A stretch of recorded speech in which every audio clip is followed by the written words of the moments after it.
Hello, my name is Alex and welcome to my channel if you are new here. If you are not new here, then you will already know that I'm a gorgeous girl English teacher over here in South Korea. I put up a little post on my YouTube channel asking everybody, like, what kind of things do you want me to talk about? Like, is there any topics you want me to discuss? Any questions that you need answering? And in all honesty, girlies, the amount of questions that I got asked, I was not prepared for it. I just thought I'd have one or two comments, but I had a lot of comments on my Instagram, a lot of people emailing me, and a lot of these questions that were asked, I've had a lot of them before. I've talked about them a lot on this channel. However, I thought I'd make a whole video about the most common questions I get asked about being a teacher over here in South Korea. The majority of questions that were asked were about the initial move to South Korea, what life is actually like in the first couple of weeks in the transition period from home and Korea. However, there is a whole host of different questions that were asked, so I'm just going to compile them all into this gorgeous girl video, and hopefully it will help you out in some way or another. And if you haven't already, I've already made 2 different question and answer videos on this channel discussing everything about EPIK, discussing everything about life in South Korea. And if I don't get around to answering any burning questions that I have in this video,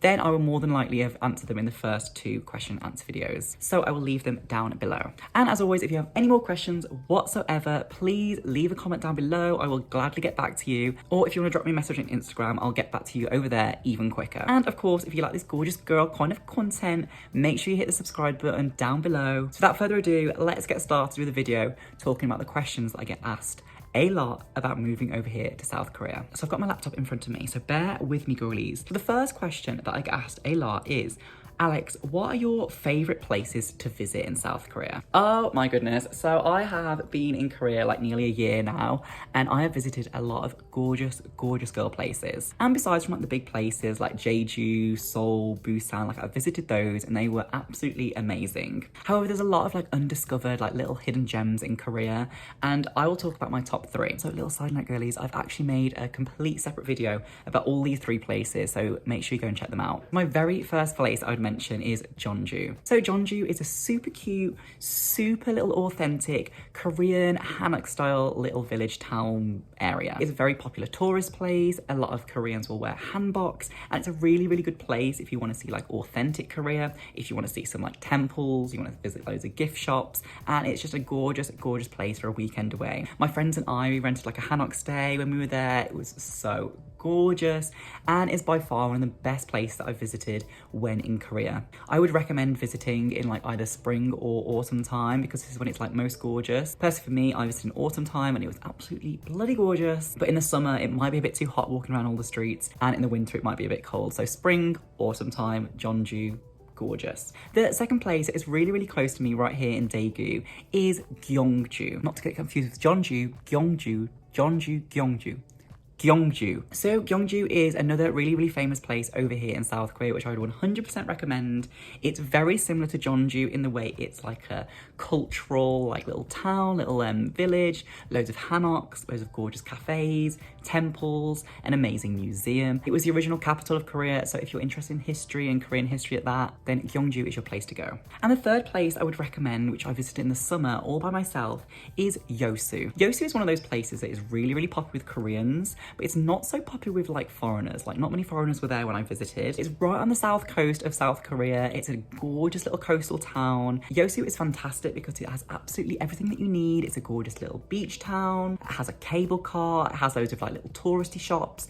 But again, it's one of those places that's not really overwhelmed by foreigners. So it's a nice little unique place to escape to. And it's also a place that held the expo there. So the expo centre is really gorgeous. And if you're a gorgeous girl like me and want to go on a solo trip there, it's a perfect place to go on a solo adventure. So the next question, this is by far the most requested question that I get asked at the moment while I'm living over here in South Korea, is setting up a bank account. So what are the logistics of setting up a bank account when you arrive to South Korea? And my biggest thing about this is please do not worry. With your bank account, you will not be able to set up one without your ARC card. Receiving your alien registration card, this will take about a month until after you arrive in Korea to set up. But without one, you cannot set up a Korean bank account. There are a couple of banks that you can set up without an ARC card, foreigner-friendly ones or student-based banks. However, I will not recommend going with these banks. You may as well wait for your ARC card to arrive to get the best possible deal that you can finding a bank. So setting up your bank, you will actually go with your co-teacher in most instances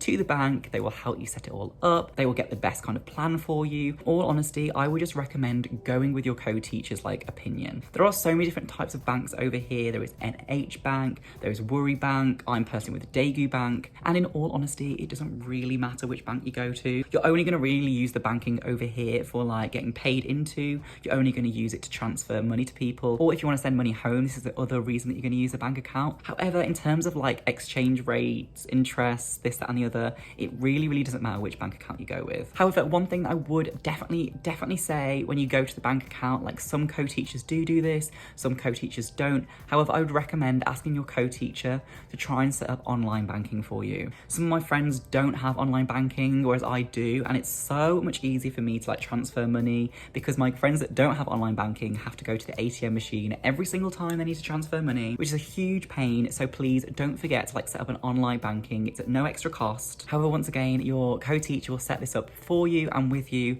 when you have your ARC card after about a month of being in Korea. And on top of like banking and like finance and everything, another question that I get asked a lot also is about like financial advice. So how much money would you recommend bringing? Are there any cards that you would recommend? Would you recommend like bringing physical cash? So in terms of like physical money to bring and like the amount of money to bring, I'm not gonna put like a sum of money out there because everybody's like needs are completely different. For me personally, like I had 2 international credit cards. So I had a Monzo card and I had a Starling card, and they're both from the UK. If you are from the UK, I would 100% recommend getting one, if not both, in case you do lose one. And they worked absolutely seamlessly when I was paying for things for my first month in South Korea. £1,000 on each card was like absolutely way more than like I would ever recommend bringing, but it was just like a nice comfort to have.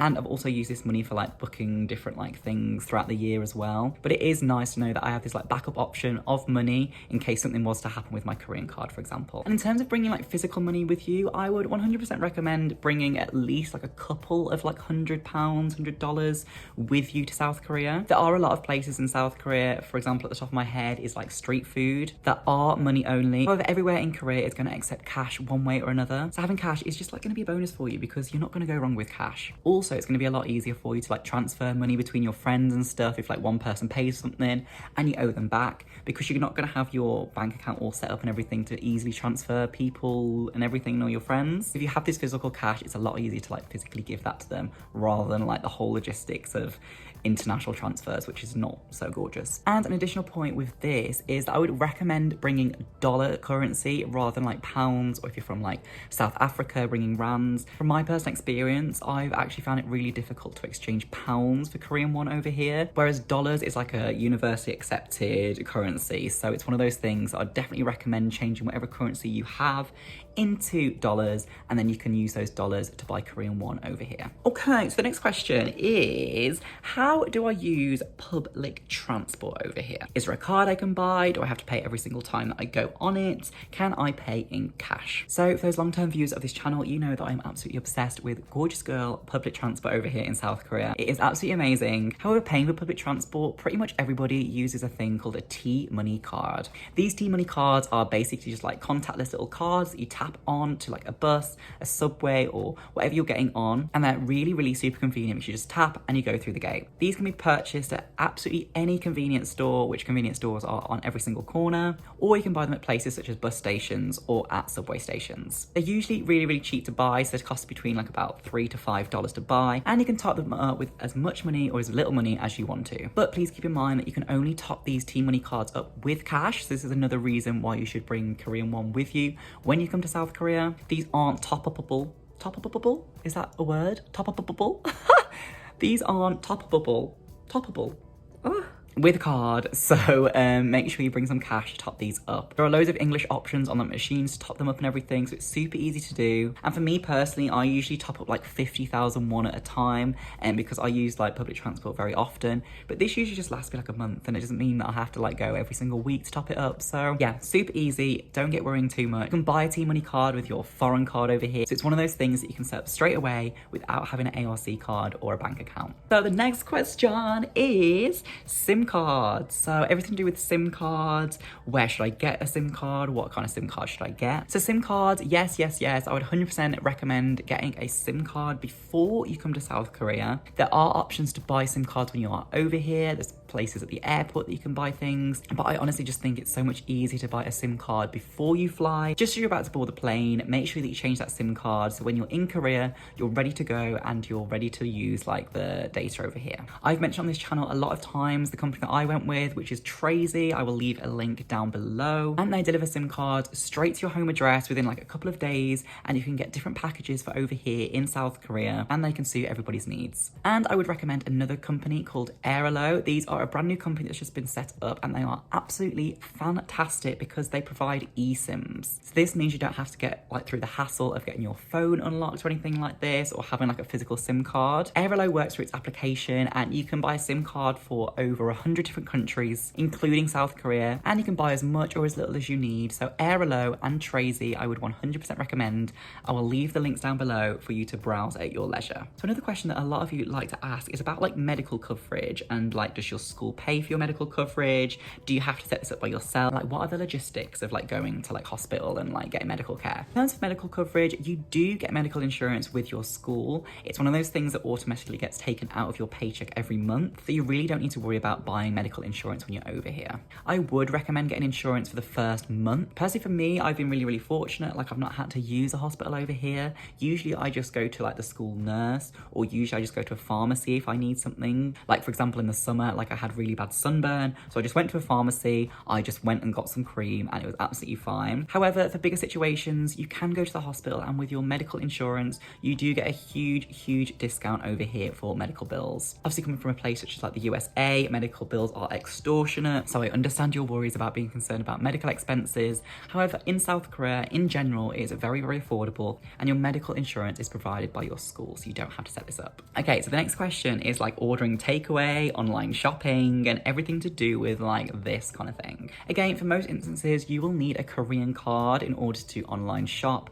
order takeaway, or order delivery services. I've not had any experience about ordering actual takeout food because I just don't order takeout food as it is, so I've just not changed my habits over here in South Korea. However, for most people that have, like, it's really fast, it's super convenient, and a lot of people do it. In terms of online shopping, I've used the company called Coupang, which is a fantastic service that everybody uses. It's basically like the Amazon of South Korea. It'll be a huge benefit when you're over here in South Korea, because I assure you that you will use it a lot. However, just keep in mind they are only for Korean banks, so your international card will not work for Coupang or delivery services, so you will not be able to set this up within the first month of you arriving. I would also recommend like asking your co-teacher or a friend that can speak Korean to try and set up like your like billing details and your address and everything onto these apps, because sometimes you might be a bit confused of like whether you put in the city or the postcode or like the apartment name or the street name, for example. So it's really like helpful if you get someone to help you with setting up all like the address and everything, because in the long run it'll be a lot easier for you to like sort everything out. So another question that's really interesting is like, what on earth should I pack in terms of like the weather? So what is the weather like? Right now I'm filming this in January, and I'm not gonna lie, girlies, it is -11 outside. I'm absolutely freezing. And for a lot of applicants with EPIK and a lot of people that are coming to South Korea, they will either come either at the end of February or they will come at the end of August. If you are coming at the end of February, then I would 100%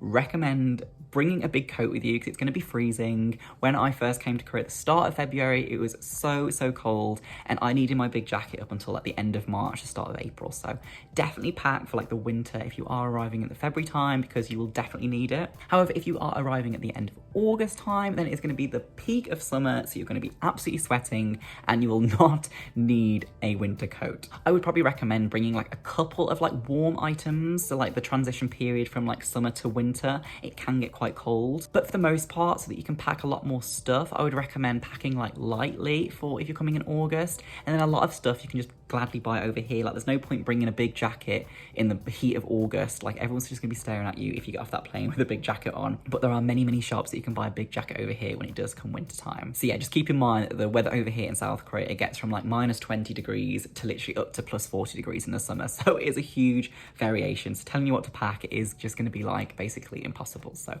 just use your common sense. So another question is, can I teach English in Korea if I'm from not native English speaking country? unfortunately, this is a really, really difficult question to answer. So with the EPIK program that I am with, unfortunately, if you're not from the UK, Ireland, Canada, Australia, New Zealand, America, did I mention that? Or South Africa, you cannot take part in the EPIK program. And this is in terms of your visa, like you cannot get an E2 visa, like the teaching visa, if you are not from one of these countries. So unfortunately, you cannot be part of the EPIK program. However, in terms of Hagwons, like I do know people from like a whole host of different countries. Like I know someone from India, I know someone from Nigeria that do teach at Hagwons part-time. And even though it's not impossible to teach at a Hagwon if you're not from one of the English-speaking countries, it definitely is a lot harder for people that are from one of these countries. So unfortunately, do keep this in mind if you are trying to apply to teach over here in South Korea, that it may be a bit more difficult, but please be assured that it is possible. So girlies, you've got this.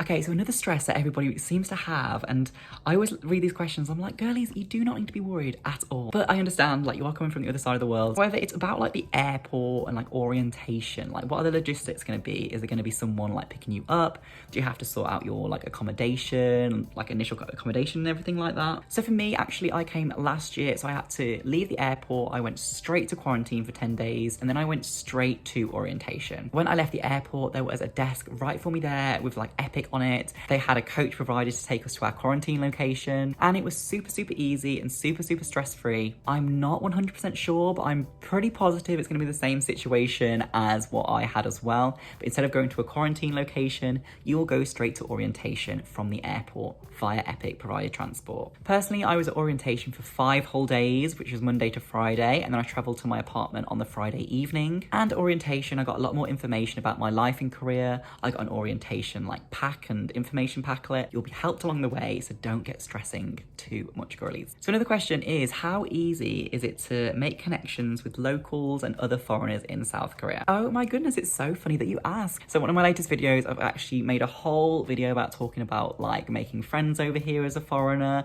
how to make friends with Koreans, how to make other foreigner friends. So I'm not going to answer this question right here, right now. There's a more detailed video which I will leave in the link down below, and I've discussed 5 super easy ways to make friends as a foreigner over here in South Korea. Okay, so another question is, did you know any Korean before I came to Korea? So my Korean before I came to Korea, it was not good, girlies. Like I was really, I could not get my head around it, in all honesty. I managed to understand and like remember the Hangul system, so I could read Hangul. It took me a couple of weeks to learn, but like I got all that down. However, in terms of like understanding Hangul, so understanding like what the words actually mean when I'm saying it, that was a different story, girlies. But in all honesty, like probably 95% of people are with EPIK, like can't speak Korean as well. But I would definitely advise you like knowing the basics, like say hello, thank you, yes, no, numbers. A lot of places do speak English over here in the big cities like Seoul and Busan. Here in Daegu is a little bit more difficult to get by. If you haven't already, make sure that you download Papago, which is like a Google Translate equivalent for over here in South Korea. It will be your lifesaver. I use it every single day, multiple times a day.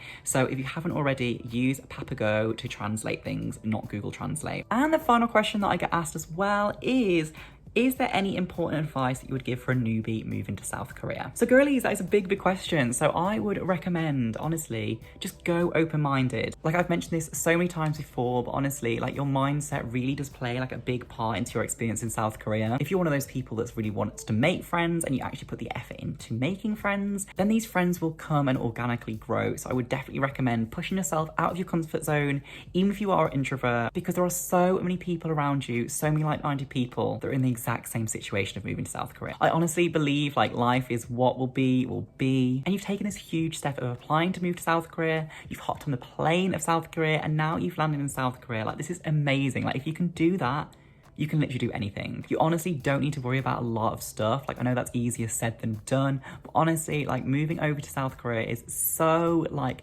chilled, like compared to the whole process of EPIK and actually being in Korea. Like being in Korea is so much easier and so much more like relaxed. And there's always gonna be people out there to help you out. There's always the online community if you don't want to reach out in person. Please, please, please, please try not to worry too much. So yeah, hopefully this answered a couple of your questions that you had in terms of like moving over to South Korea. A lot of the questions that I got asked, like I didn't have like enough content to make like a whole dedicated video for. So hopefully you stuck around if your question was answered. answered. And if your question wasn't answered, like I said before, like I've made 2 of the question and answer videos about moving to South Korea and life over here in South Korea. If you wanted to check those out as well, then please go give those a watch. But as always, if you have any more Gorgeous Girl questions, I'm here to answer them. Please leave them in the comments down below. Give me a message on Instagram. And if you enjoy this Gorgeous Girl kind of content, then make sure you subscribe. Have a wonderful day, stay gorgeous, and maybe I will catch you in Korea very, very soon. Bye.